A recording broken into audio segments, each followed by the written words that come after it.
resulti bizwi oya ariko uriya no kuvuga ngo uriya mutoza wacu ukangubwiza ukuri uriya mutoza nanjye match ya Rayon Sport irangiye ivuyemo yewe nkaza bakampaye yara bakambwira batitoze nkamanura intwaro zanye nkapanga umukinyi nkamukira hari wakwirebera nta n'uwatsinda kwanza reka umutoza Delkonovic mbanze mu butumwa n'ubundi ariko nuko atumva ikipe ya APR igomba gukina systeme ya 4-3-3 abagande ku mpande zombi n'uyu Shehe Watara muizamu Paveri Nzira aho turemeranwa Yunus Kirema ntawa wituyobya Watara kandi ari umwataka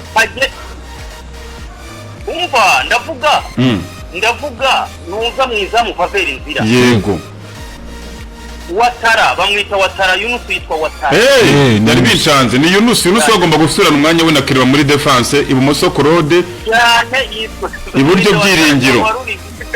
oya ntabwo nari mbizi yitwa Watara uruhande rukazaho umuntu bita Claude kapiteni abakinnyi gatandatu kakajyaho batandatu aho batatu bari aho ngaho ni Dauda nande Ramin ba haze Ruboneka haze na Dauda batatu b'imbere rero ni babagande umwe aca ku ruhande rumwe kubera ko abanyamahanga batandatu nibyo byahura kuko hari front ya batatu n'umuzamu wa kane nabo babiri baza gufatanya na Ruboneka mo hagati baruzuye batandatu ya iyo niyo kipe rero uwo mutoza nave mu magambo iyo kipe ndakubwiza ukuri niyo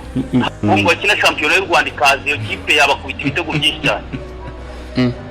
ariko ujya kubona ngazanye uyu muhungu nibi Ramazani ukabona ni wabanje na muzungu ejo ukajya kubona ukabona ngabanje mu ana yamwishe umutoza araducanga akaturangiza ariko nukuvuga ngo abantu babyemere babyanga bagira gute